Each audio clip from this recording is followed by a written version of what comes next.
শুরু করে দিলেন, সাবাস, কপি না? এই রে, আমি জানতাম এবং এটা হয়ে আসতেছে, কিছু একটা ড্রপ করলেই কপি কপি কপি, এই যে ব্যাপারটা বেশ এনজয় করি। আহ, কারণ আসলে আপনারা যে কোন দৃষ্টিকোণ থেকে বা কোন অ্যাঙ্গেলে কপি বলেন, এটা আপনারা নিজেরাও জানেন না। কপি হয়েছে না? আচ্ছা, কোনটা কপি হয়েছে? এখন তো একটাই চলতেছে, লাগে উড়াধুরা, ওটাই কপি হয়েছে, তাই না? ওকে, এখান থেকে ধরতেছেন, তাই তো? আমি একটু দেখাই, আমি স্ক্রিনে দেখাচ্ছি আপনাদের। তুমি কোন শহরের মাইয়া গো, লাগে উড়াধুরা। আপনারা ধরছেন কি? তোর কোন কোন জায়গায় ব্যথা গো, বান্ধবী ললিতা। মানে কপি কপি কপি। সাবাস। এই কপিগুলো কারা বলতেছে? কন্টেন্টের ভিতরে একটু যান, কে কাজ করতেছে দেখেন, কি হচ্ছে সেটা দেখেন, তার আগেই কপি কপি, এই এটা কপি। আসলে আপনাদের মাথায় কপি বা এইসব বিষয় ঢুকে নাই, আপনাদের মাথায় ঢুকছে যে এটা শাকিব খানের কন্টেন্ট বা শাকিব খানের সিনেমা, এটাকে আসলে বদনাম করতে হবে, এটাকে বাজে বলতে হবে। ওই জায়গা থেকে আসলে বিপদে পড়ে এখন বলতে হচ্ছে এটা কপি। আপনাদের ভালো লাগলে বলতে হবে কপি, কারণ হচ্ছে আপনাদের মাথায় বা মনে বা আপনাদের পকেটে অন্য কারো জিনিস রয়েছে, যার জন্য আসলে শাহিদ খানকে বদনাম করতেই হবে। ওকে, আপনারা কপি বলছেন, আমি মেনে নিচ্ছি যে আসলে একটু সিমিলার সাউন্ড করতেছে, যে তোর কোন কোন জায়গায় ব্যথা গো, বান্ধবী ললিতা, সিমিলার সাউন্ড করতেছে, আমি মেনে নিচ্ছি। কিন্তু কেন করতেছে, কি কারণে করতেছে, ডিটেলসটা কি দেখছেন? দেখেন নাই? আচ্ছা, আমার সঙ্গে দেখেন, আমি দেখাই আপনাদের। আমি এই মুহূর্তে রয়েছে হচ্ছে এসবিএফ এর অফিসিয়াল ইউটিউব চ্যানেলে, যেখানে হচ্ছে দেখতেই পাচ্ছেন যে লাগিং কথাটা গানটা ড্রপ করছে, সেটাই রয়েছে এবং সেটা ডিসক্রিপশন বক্সে আমি যাচ্ছি। এখানে সং ক্রেডিট বলে একটা পয়েন্ট রয়েছে বা একটা সেকশন রয়েছে, যেখানে তারা গানের ব্যাপারে পুরো ক্রেডিটটা দিয়ে দিয়েছে। গানটা হচ্ছে আমি মার্ক করে দিচ্ছি, লাগে উড়াধুরা, দেখতেই পাচ্ছেন। তারপর ফিল্ম, তুফান, রিয়েকশনের রায়হান রাফি দেখাই যাচ্ছে। ওকে, সিঙ্গার রয়েছে আমাদের প্রীতম ভাই এবং অন্তরা রয়। ওদিকে লিরিক্স কারা, সেটাও ব্যাপারে কিন্তু এখানে লিখে দিয়েছে রাসেল মাহমুদ এবং শরীফ উদ্দিন।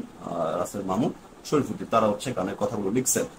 আর গানের মধ্যে কে রয়েছে steering, megastar superstar Shakib Khan এবং মিমি চক্রবর্তী। ফিল্মে কারা কারা রয়েছে সে ব্যাপারে এখানে জানিয়ে দিয়েছে। মেগাস্টার শাকিব খান, মিমি চক্রবর্তী, চঞ্চল চৌধুরী, মাসুমা রহমান নাবিলা, মিশা সওদাগর এবং হচ্ছে আরো অনেকে। এবার মিউজিক ডিরেক্টরে কে রয়েছে, কি এবং মিউজিক কে করেছেন, হচ্ছে প্রীতম হাসান এবং Razzak Dewan. Programming and record by Pritam Hasan, DOP Tasin Rahman. Clear? এবার আপনারা তো ভাবছেন যে লিখছে শেষ, কিন্তু ডিটেলসে বুঝতে হবে, ডেপথে যাইতে হবে, নামগুলোর মধ্যে একটু ঢুকতে হবে। ওকে, ফোকাস করেন। টিউন অ্যান্ড মিউজিকে রয়েছে কে?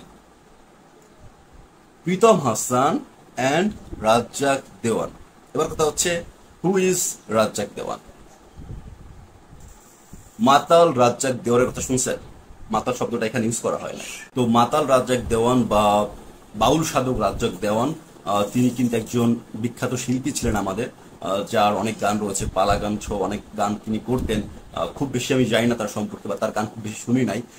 তবে তার কিছু গান কিন্তু আসলে মমতাজের মাধ্যমে আমরা জানতে পারছি, কারণ আমাদের মমতাজ কিন্তু তার কাছে গান শিখছেন, তার গুরু ছিলেন হচ্ছে রাজ্জাক দেওয়ান। তো রাজ্জাক দেওয়ানের একটা গান রয়েছে মরার কোকিলে, সেই গানটার একটা অ্যাডাপশন কিন্তু হচ্ছে এই গানটা। আমার ঘুম ভাঙাইয়া দিল রে মরার কোকিলে, আমার উদাসী বা আমাকে উদাসী বানাই দিল মরার কোকিলে, এরকম একটা গান ছিল। তো সেই গানটার একটা অ্যাডাপশন ছিল বা একটা প্যারোডি ভার্সন ছিল হচ্ছে তোর কোন কোন জায়গায় ব্যথা গো, বান্ধবী ললিতা। এবং সেখান থেকে আসলে আমরা বান্ধবী ললিতাকে জানতে পারছি, কিন্তু ওইটার অরিজিনালটা বা যেখান থেকে আসলে এই বান্ধবী ললিতা আসছে, সেটা হচ্ছে মরার কোকিলে। আমার ঘুম ভাঙাইয়া গেল রে মরার কোকিলে, আমায় উদাসী বানাইল রে মরার কোকিলে, যদি ভুল না করি লিরিক্সটা এরকম। তো সেই গানটার মরার কোকিলে মেন যে গানটা, সেই গানটার একটা মডার্ন অ্যাডাপশন হচ্ছে তুমি কোন শহরের মাইয়া গো, লাগে উড়াধুরা, তুমি কোন শহরের মাইয়া গো, লাগে উড়াধুরা। এবং এটা কিন্তু প্রপার ক্রেডিটের সঙ্গে করা হয়েছে, সং ক্রেডিটটা দেওয়া হয়েছে রাজ্জাক দেওয়ানকে, এবং সেখান থেকে প্রীতম হাসান যে কাজটা করেছে সেটাও জানিয়ে দেওয়া হয়েছে।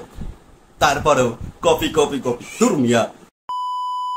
আগে হচ্ছে আপনারা আপনাদের ব্রেনের চিকিৎসা করান, আর না হয় হচ্ছে আপনাদের ব্রেন থেকে শাকিব খান সম্পর্কিত যে নেগেটিভিটি রয়েছে না, সেটাকে ঝেড়ে ফেলেন। তা না হলে আপনাদের কাছে সমস্ত কিছু নেগেটিভ নেগেটিভ এবং কপি মনে হবে। এই যে প্রপার ক্রেডিটের সঙ্গে করা হয়েছে, এটাও আপনাদের কাছে কপি মনে হচ্ছে। হাই রে। তো ভাই, বিষয়টা তো জেনে গেলেন। এখন এ বিষয়ে আসলে আপনার কি মতামত, আর যারা কপি বলছেন আসলে আপনাদের কি মতামত এখন? দেখলেন তো গানটা আসলে প্রপার ক্রেডিটের সঙ্গে করা হচ্ছে এবং একটা মডার্ন অ্যাডাপশন বলতে পারেন। তো এখন আসলে আপনারা কি বলবেন সেটা আমাকে কমেন্টে জানান। আর ওভারঅল আমার ভিডিওগুলো ভালো লাগলে সঙ্গে থাকেন, আশা করছি আমাদের জার্নিটা বেশ ভালো হবে। ধন্যবাদ সবাইকে।